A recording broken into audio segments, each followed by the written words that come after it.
Welcome, everyone, to the Divine Feminine Healers podcast. I'm really excited to have our guest, Dr. Alex Golden, who is a medical doctor taking an integrative approach to healing on the podcast today. Thank you so much for being here, Dr. Alex. Thank you so much for having me. I'm really excited. So, a question I ask all of my guests right off the bat is, how do you connect to the Divine Feminine? Ooh, that's a really good one. Because the last couple of years for me have been really a deep dive into feminine and masculine balance internally and also externally in my world. And so, to be honest, there's a lot that I do. And one of the things that has most revolutionized my world and not only external, but my internal world is having more flexibility. That right there, in terms of thought, in terms of action, in terms of scheduling, in terms of how I set up packages to work with people, the moment that I stepped into more of the divine feminine role where I could flow with life and with what needed to happen, the game changed. And after that, I was completely sold. Now, of course, that identity as the divine feminine balance with the divine masculine is, of course, then manifested in my habits, right? All of our habits and what we do is simply an extension of who we are. So with that, of course, it looks like a lot of manifested actions and thoughts and feelings in the way that I approach things. But that right there was kind of a tipping point for me and a big crux of the equation. Yeah, I'm hearing like a total surrender moment where you're kind of just like, okay, it's like there's something way beyond me right now that I have to surrender to, surrendering to the universe's flow. And when I do that, when I kind of let go a little bit, while of course staying firm in my boundaries and my needs and my wants and the masculine, things just like kind of start to operate and fall into place without me having to really control them. Definitely. And it's interesting that you brought up surrender because that is a that is a thing that I really, really struggled with. And ultimately, I realized I was surrendering to myself. So I don't talk about surrendering to the universe Mm. because while that's applicable for a lot of people, my journey doesn't include that quite as much. Mm. And for me, I have a different construct that makes sense in what I came here to do. So because my dharma is a certain way, then my path to it, my strategies and the things that I need to focus on in this lifetime are then different. And so for me, I'm very clear on not only just surrender as a concept, but what that looks like. And of course, there is a component of surrender to the universe, as in I am participating and I am here to accomplish things not in a vacuum. But at the same time, the tipping point actually for me, I want to make the distinction, was surrendering to me, because without that, I never actually would have surrendered in any capacity to the universe. I didn't have the trust. I had a lot of trauma in my history, and it was very difficult for me. So that is why I think sometimes we miss that step. All of the messaging I heard was surrender to the universe, surrender to the universe. And I'm like, the universe, in my perception, has hurt me. Right? I was in a really bad place. And so it was very difficult. And that's why I make these distinctions, because without steps, without the actual how and the resources to get there, telling somebody to just let go and just surrender means nothing to them. They can't do anything with that. And it only ends up being frustrating. And even more so, I think it's uncompassionate. Mm. I love that.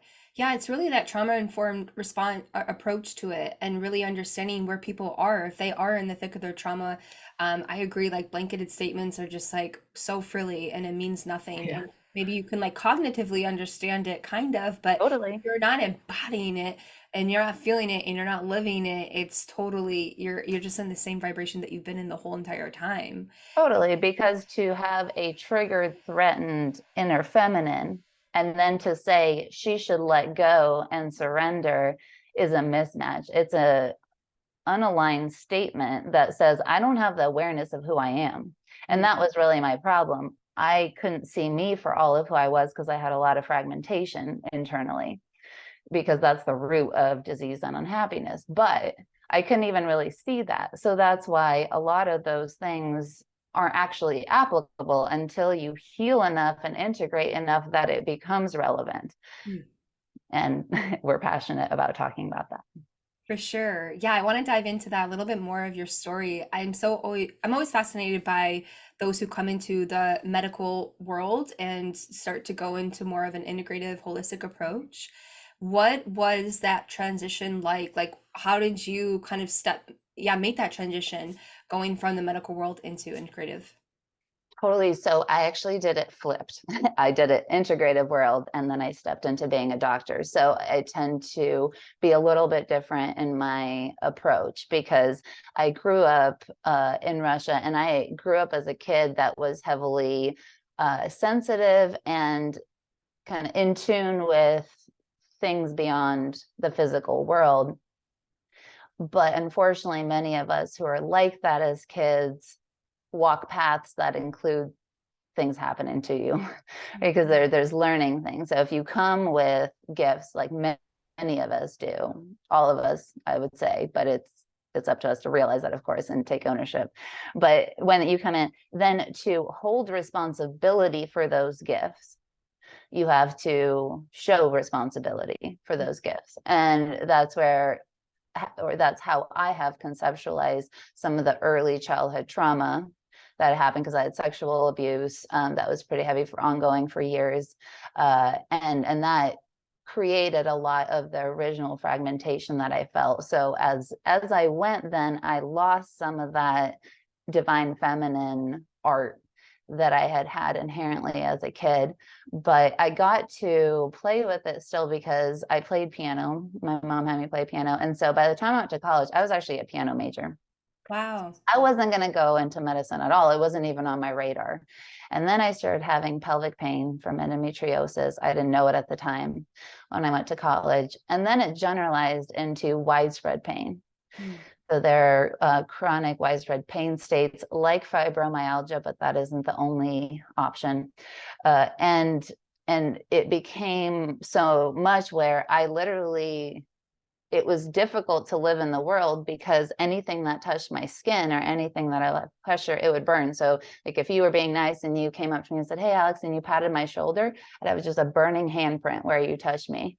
And I exist like that for years. And I went from doctor to doctor to doctor to doctor. And they were like, "You're young, you're fine, your labs look okay," which, you know, when you get basic lab, they're looking for end organ damage. So now I understand that a lot of that stuff was medical gaslighting and kind of some things going on there that are common. And at some point, that is where I was like, there's got to be somebody doing a better job than this, right? So I switched gears and I said, well, that'll be me.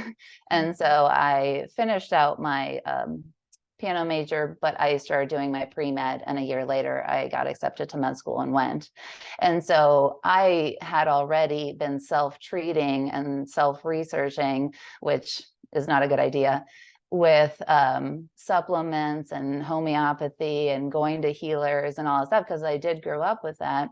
Uh, and and so by the time I got to medicine, I was already very much bought into the rest of it. I actually just needed to fill out conventional medicine. So I did conventional medicine, and as I went, then I began to seek other experiences to truly get more formal training in functional medicine. And I did things like work for Dutch, the hormone company, that as a consultant. So that's where they do the training, and then you consult as well. And at that point, I had already been running the Dutch, so that was all well fitted. But basically, over the years, that's how, you know, the breathwork certifications, the NLP certifications, that we're practitioner trainers for that, the breathwork, the QTT, all of those things that I added to the mix, the hypnosis certifications, all just became a part of my personal toolkit, and then translated and integrated into actually teaching and showing people the how that I think is really, really missing in our world. Mm. Wow. So powerful to see that you made that transition and that shift of, okay, I'm going to become my healer. I'm going to be the person that's going to create that. I think that was, like you said, such a turning point, and a lot of healers come into that because we are constantly culturally conditioned to expect that we're going to seek something outside of us that's going to give Exactly. us the answers. But as soon as you change the dynamic of, no, I'm going to heal myself and move from that space, it completely changes the conversation.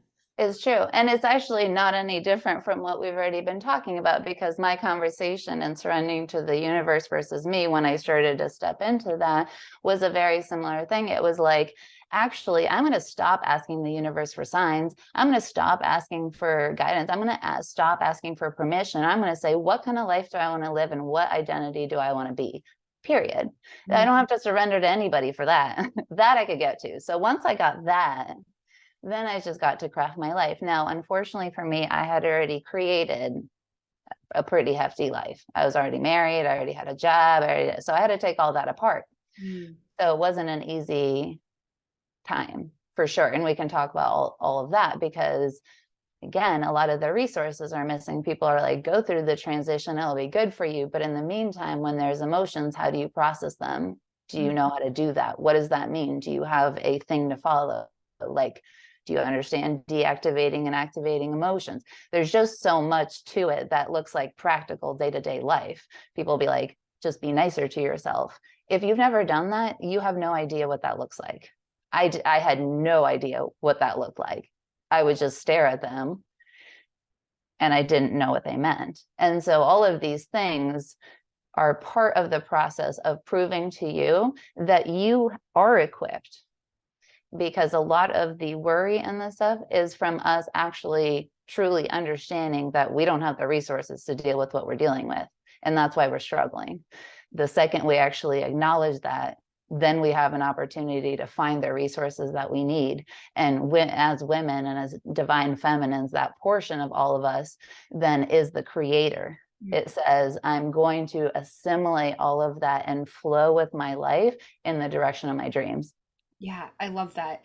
I want to go back to this identity shift of making that transition, because I agree. I think that cognitively sometimes women understand, like, okay, no, this isn't the position I want to be in. I want to go into this new identity. And it's like this tower card moment in tarot where everything has to break down in order for you to get to that. And then you're stuck in it and it's terrifying and your whole trust is getting reshaken. And like you said, if you don't have the resources and moving forward, I see so many women going back to that old identity because they think that they're doing something wrong.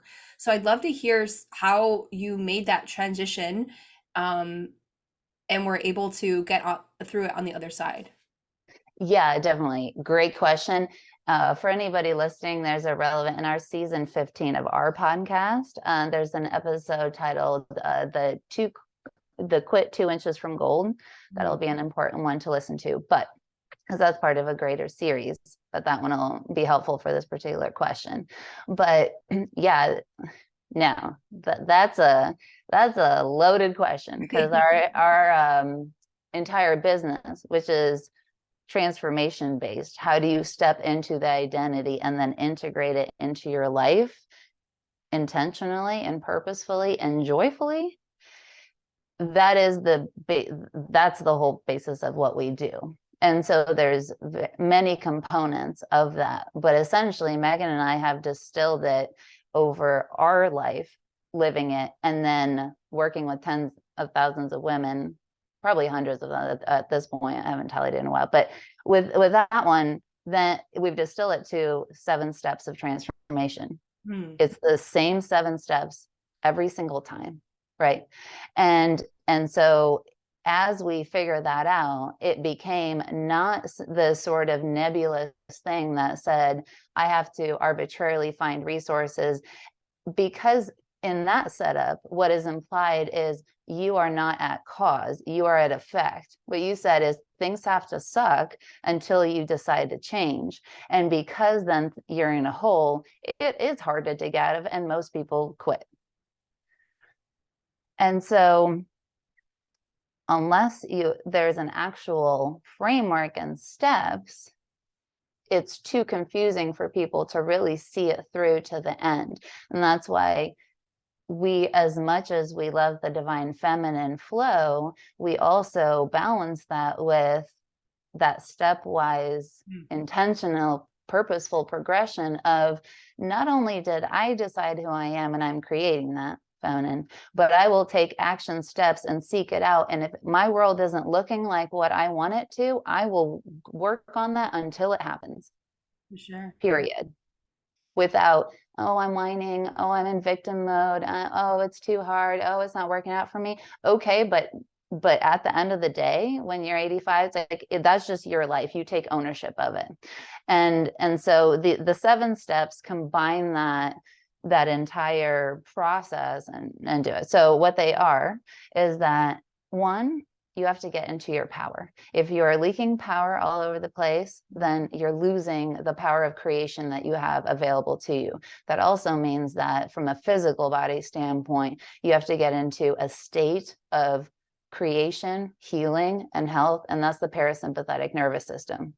So that's step number 1, because step number 2 is you get clear on where you're headed. That's being at cause, right? I am creating my world and I know where I'm going, which is kind of like a GPS. You put in where you are, you also have to put in where you're going. If you don't calm the body down and get into an empowered state first, though, most people will underdream. So they'll say, that's never happened to me before, so I can't get there, or I'm not one of those people, or that's not my personality. You insert in the BS, it doesn't matter. But that's just kind of where it falls. Then you get clear on the goal.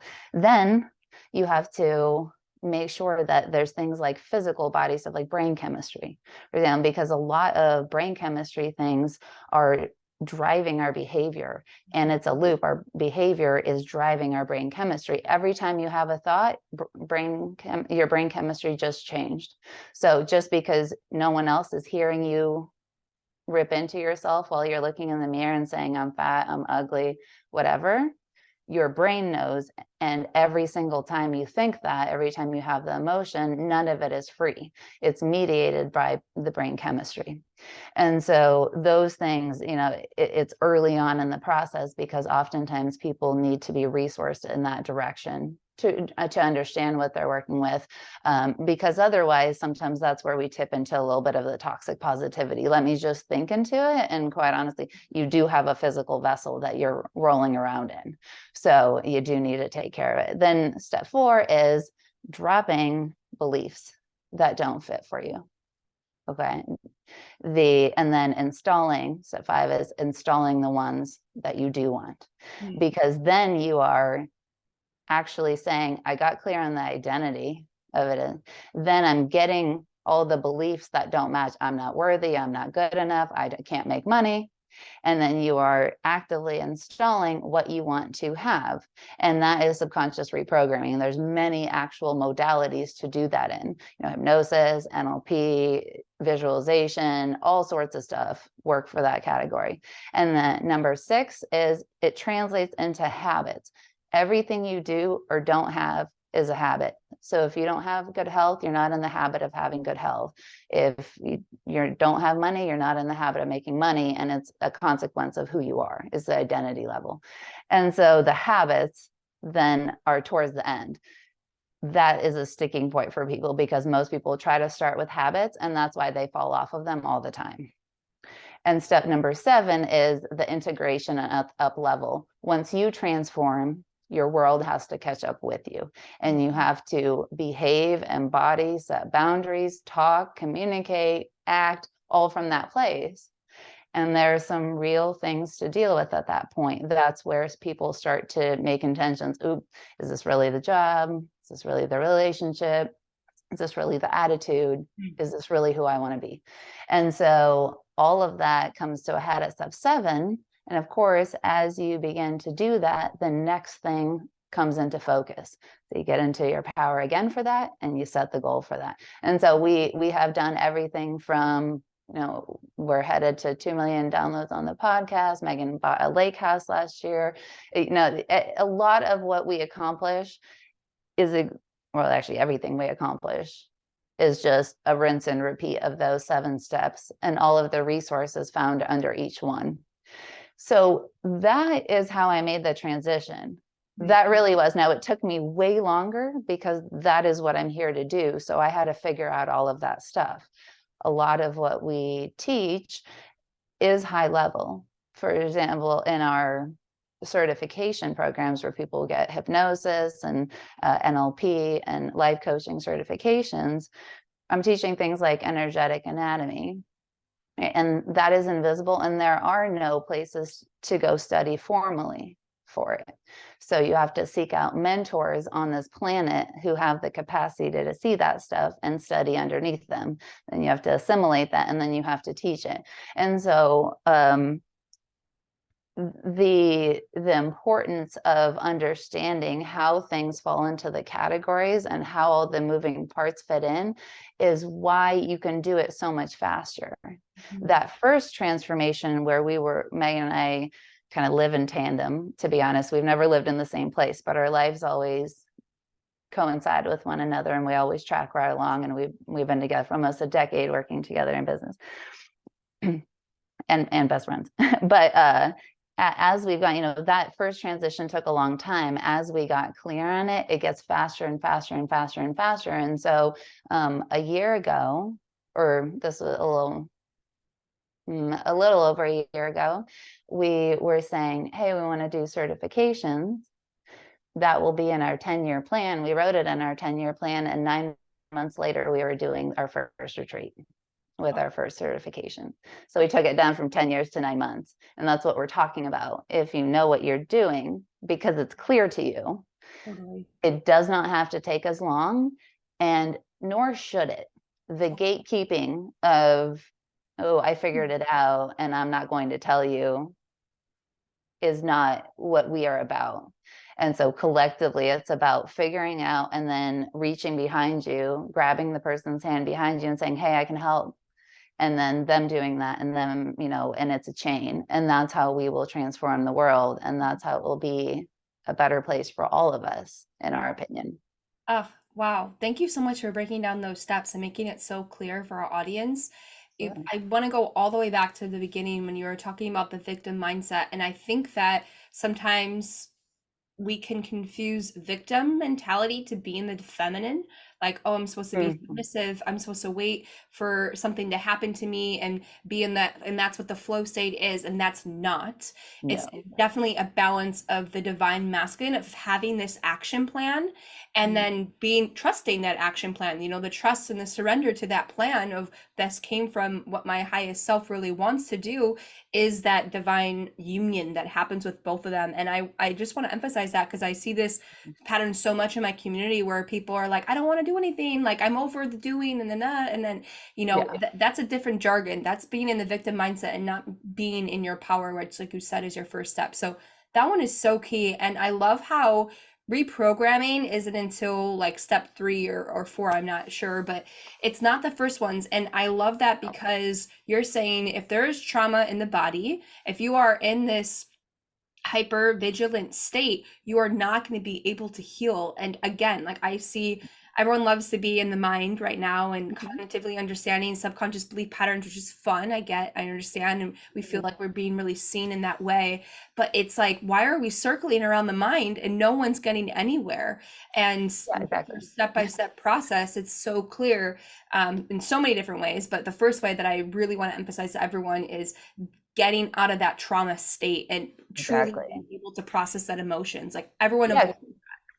Totally, because parasympathetic is, people say rest and digest, but it's really heal and learn as well. So if you want to heal, you better be in healing state. If you want to learn something or create something, you got to be in the learning and creating state, period. There is actually no deviation from that. It's just it's like being in reverse and expecting to go forward in your car. It's not going to happen. So if you are wanting to heal, especially whether it's emotionally, mentally, or physically, or spiritually, that the physical vessel that we are, kind of the meat suit that we're stuffed into, needs to be taken care of. Because the way that the mind is set up is that if you hope to release, and like, why do we carry old beliefs? Like, why do you have to uninstall old beliefs?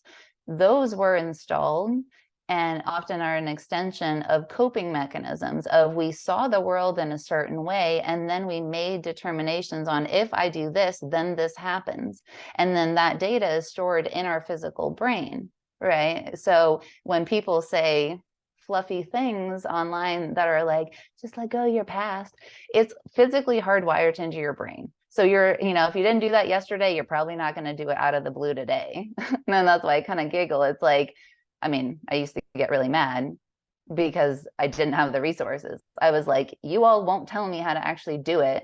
And it's physically hardwired, right? So that all, that was all a journey that we could certainly talk about. But you came up with it because often you saw it working that way, and then usually there's some coping strategies in it, as in, if I hide, if I'm quiet, if I people please. That was a big one for me. If I keep them happy, they won't hurt me as much. Mm. So all of these things are valid, and that's the thing. They are very believable to you because that is what the world, at least in your reality, has shown you. And so when people focus on the mind at the expense of physical, mental, emotional, and spiritual, if you're just trying to do mindset work and you're missing the emotions, you have no compass, right? The emotions tell you which track you're on. So if you're trying to heal beliefs and you're emotionally repressed, nothing, it won't really happen. Nothing will happen. Totally. You know what I mean? Like, you can do a lot of work, but it's more spinning the wheels. Now, I mean, I don't want to be too catastrophic here in our discussion, but I've just seen enough where people will spend a long time, and I did. I mean, I got all the certifications, I did all the stuff on that, but until I actually met my emotional body and understood what I was working with and processed what was happening, and there was layers and layers and layers I had to work through. And then now it's more just the new layers that pop up, and of course I still have to process them. So none of the 4 can be left out.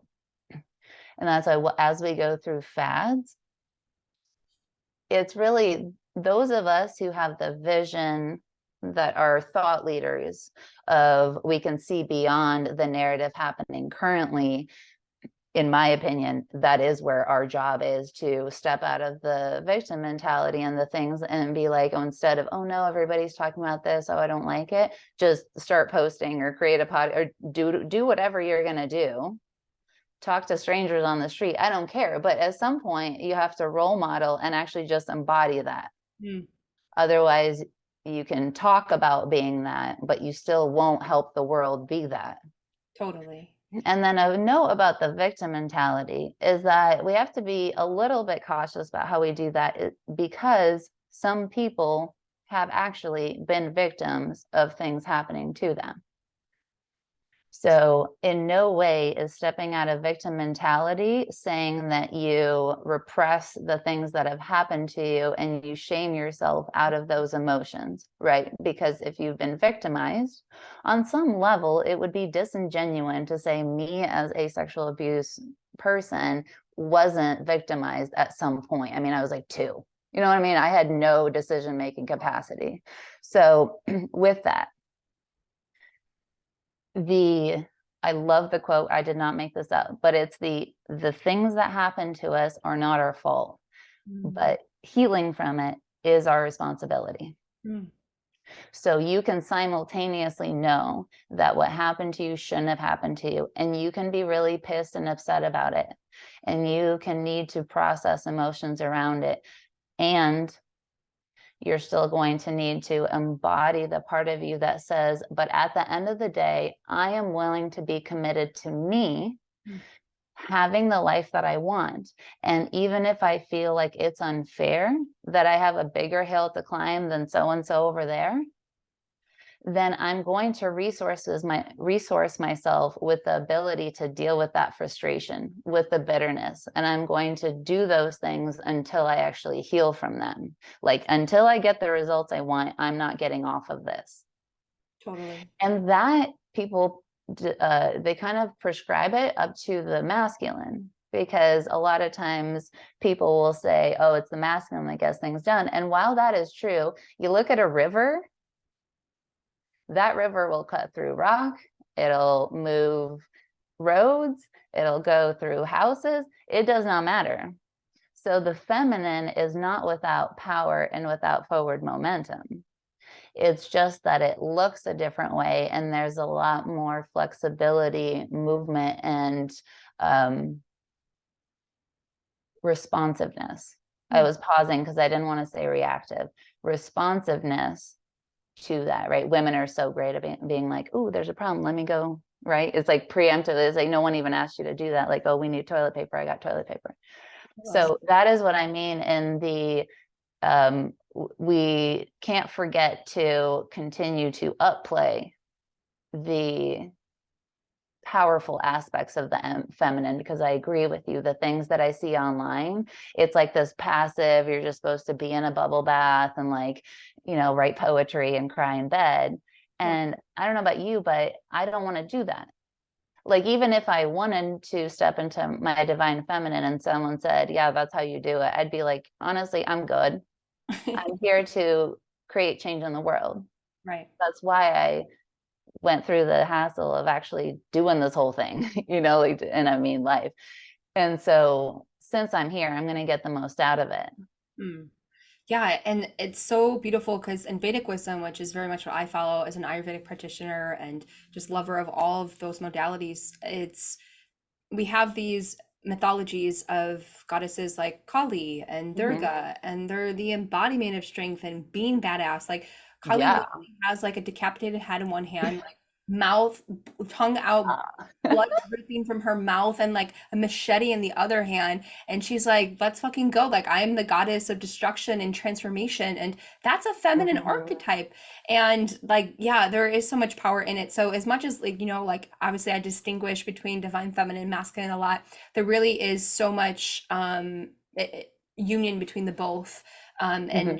And I also like how you brought up that part of really needing to honor that old identity of being that victim, because like you said, it wouldn't be honest just to say, oh, I know I'm supposed to let that go, I'm not supposed to be a victim, I need to take responsibility for my life. But I find that grief work, that emotion, is the most repressed in our culture, and it's something that I work on with my community and the Mm-hmm. women in my group, is being able to really linger in that old identity that you used to be. Like, where are you? It's like getting to really yearn for what used to be, and understanding why that identity did keep you safe for a certain reason. It met a need. There was Mm-hmm. something there, so you don't have to completely negate yourself for the decisions that you made in the past because of it. And in that grief And period, it's so much easier to be able to release it. it's so true because, like I said, all of those things were coping mechanisms. Mm, You did it because it worked for your brain, saw evidence that it worked in some way. right. Now at this point, what you're noticing is that the usefulness of that coping strategy has run out, and that's why you're applying the guilt and shame to making that assessment. But the antidote to that is realizing that you needed it at some point, and now you can have it in your toolkit. So I actually don't we don't really talk about letting go of old identities, because in our model of the world, most people are in parts. Like the part of you that's scared and pushes people away, and the part of you that's lonely and really wants love, they're in conflict with one another. And one of them in the past could have been more dominant. And then you step into and embody the other one, and they see each other for who they really are, what they're trying to accomplish, and they work together, because we're also not meant to put ourselves in situations that hurt us. So there's no need to let anything go. You don't even have to worry about it. There's nothing to do there. You just start focusing on where you're going and who you're becoming, and the integration part will happen automatically. There's actually no way to do it. You can't let go of any fragment of yourself. You can put it behind a really high wall and not even see it. Like, as in, that's when you step into screaming at someone and then later like, why did I even go there?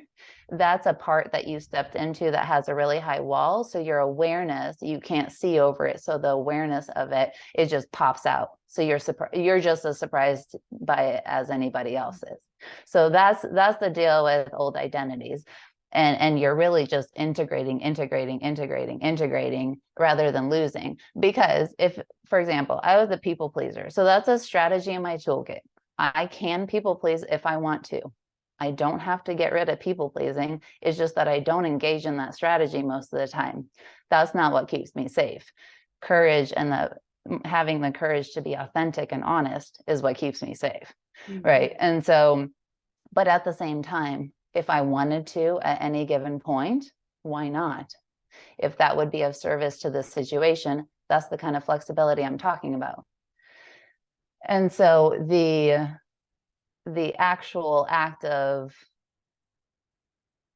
having to let things go, we don't have to worry about it. And because of that, we talk about an important concept called embracing the and. Because embracing the and of life and your life experience allows you to then go into who do I want to be and what resources do I need to be her.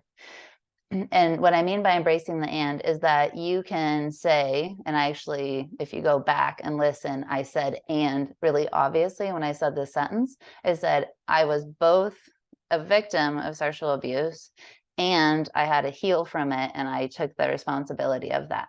So why is that important? The and gets us to integrate and respectfully acknowledge all the different parts of us. Because basically what you're saying, right, when you were talking, you're like, it's hard to shut that part up that feels like the victim because they're kind of loud, right? And so that is true. The more you shut them up, the louder they scream because they want to be heard. When you say, I get to be that, and that is true for me, and I also get to be this person, then the next question is, what do both of them need? Because the part of us that's in victim may need a cry, I did a lot of like screaming at the sky, I'll be honest. It didn't look pretty. I threw things like snot all over my face, right? That was what I needed to do to go through the grief of that. And then the part of me that was healing and also needed to be seen, and she needed support because that was who I was choosing. Out of the two, I was supporting both, but my attention and my true intentionality for forward movement had to be on the one of, what am I going to do with this one? Like, where do I want to go? It already happened. So the only thing I can do is decide on how I want to move forward with it. And so once you embrace the and, all of that gets to happen. If you're still playing the game where it's like, oh, I do that, I'm anxious all the time, but I don't want to be an anxious person and I want to be all evolved and stuff. And you feel bad about being anxious when you're anxious, and then you feel good when you don't. If you just embrace the and, sometimes I am someone who experiences anxiety, and I'm also someone who can have the perception that is not who I am. I don't need to stay there, and there are things that I can do. Then you'll actually move forward. Totally. I love that reframe because it helps you to allow all parts of yourself be seen, like you said, and move forward in a way of wholeness. Like we're not trying to eradicate parts of ourselves or even segment them, but how can you build a relationship with them? I think that this concept was something that I really started to hone in with my community too this year, is because a lot of people didn't know how to process emotions. And a lot of times spiritual jargon does use letting go so much to the point of like, let go of that emotion. Like you're never supposed to experience that emotion ever again. When really, like you're saying, emotions are so intelligent. There's so much wisdom behind that we need our anger to know when our boundaries are crossed. We Oh, need the absolutely. How else would you know? exactly. So it's like, why are we shutting these parts of ourselves? Why are we hiding these parts of ourselves when we could really just accept them and allow them and integrate them into our whole being? And that is part of the, like you're saying, a part of the new identity that you're going towards. And it also releases so much guilt and shame for when that identity comes up again. Like, oh, damn it, like that this thing is coming up again. I'm doing something wrong. And it's like, from our Vedic perspective, this is the law of karma. Like some karmas are deeper than others. So of course it's going to come up again, and that's just an opportunity to show you how you can integrate it into your being moving forward. Yep, definitely. And it also, that kind of thinking shows us how much we get to decide what we do. Because a lot of times people will take that and they're like, I have to do the kumbaya thing and like be, and it's like, actually, you don't. No one said that. You are also human. And so to ignore that part misses the whole reason why you're here. So if you're trying to step over that part, you're wasting the lifetime. Because we're not just here to evolve spiritually. And the reason I say that is because you can't actually only evolve spiritually. There's just, we're in the physical and we signed up to be in the physical. So those things are part of the equation. If we just sit in a room and meditate, we'll miss it. We'll miss the very thing. So yeah, acting from a place of getting triggered and being rude and things like that constantly is one thing. But to be authentic and to say my humanness is showing sometimes, there's nothing wrong with that. And in fact, in my world right now, where I am this is not a blanket statement, this is just for me now, it's a very important season in my life. I was repressed for so long that I need the time and space to be in my humanness as I continue to evolve past it. Now, at the crux where I am is it's a little bit of a tipping point where I have noticed that it's very much a choice. If I'm going to get reactive and get pissy, it actually happened today. I don't know if it's a full moon or I also get my period on the full moon, but the I know I'm doing it. I see it in real time. There is no lack of awareness because the walls, if I have any between those fragments of me, are not that high anymore. So sometimes I'm like, you know what? I'm just pissy today. And there's nothing wrong with that. And then some days I'm actually like, no, I'm actually creating something else in my world. And that pissiness is not going to serve me very well today. So I'm not going to engage in it. I like that. It's kind of like my thoughts around numbing behaviors. It's not numbing if you're doing it intentionally, right? People are like, I numb out to TV. I'm like, the fact that you said numb out to TV just negated that whole thing because you're literally calling it what it is. So it's not numbing anymore. You're just taking time away. Totally. It's numbing if you don't know. So it's the same thing with fragmentation or thing. It's only reactive if you're not intentionally choosing it. And sometimes you can intentionally choose to not be at your best. And that is completely up to you. Sometimes that, violence just wins that day and it's okay. That's the Kalis, right? And I have altars at my house because I look to those masculine and feminine archetypes, let's say. I know I don't really mean archetypes, but let's just say they embody portions of archetypes. It helps remind me that all of those colors, the spectrum of those colors are present in our reality. In the universe, it all exists. And when it's time to fight for children and the oppressed and things like that, that anger and that negativity is useful, right? Because just like you said, if someone's crossing over a boundaries, then you gotta let them know. It would be a disservice and disrespectful to you as a being to let that go, right? To whatever we allow, we are taking responsibility for. So we can't simultaneously say, I'm worthy and I'm taking care of myself and not feel the anger that lets people know they're overstepping a boundary. Totally. Wow, so many reframes, and so many knowledge drops. I love it. I didn't know this conversation as we go. We went like every little twist and turn. It's so fun. Thank you so much for having me. Yes, we can do we can do another one if you would like. I know I kind of go all over the place, but for the most part, before I get on these things, I'm tuning into, I step into my divine feminine, I tune to you and your community, and I just say, please, I'm going to speak and I will say what you all need the most. So I don't have any preconceived notions either of what I'll do when I get on here. I just be who I'm being and we have a conversation. So that's why I didn't know either. And I'm always happy to come back. Yeah, totally. I mean, that's how, I mean, I know you have a podcast too, so I'm sure that's how you approach it. And that's just the best way to be in it. I mean, I don't think I've ever actually had a podcast where I like went verbatim of like what even my questions are, just because I love staying in that flow of what new ideas come up. And really, it is kind of becomes a channeling method where you really just, what is the wisdom that everyone wants to hear? And you're such an embodiment of truth and integrity and just like raw authenticity that more of our community wants to see in embodiment. And I just love the everything that you've created at Zesty Ginger, and to see two women just rise together so powerful and strong in their truth and authenticity is so refreshing and inspiring. So if any of our community is not already following Zesty Ginger on Instagram, I'll have that link in the show notes. I love following you guys. Thank Um, you so much. yeah, and are there any other offerings right now that you'd like to share with our community? Yeah, definitely. So we have our possibility series going on the podcast that Megan put that together for December.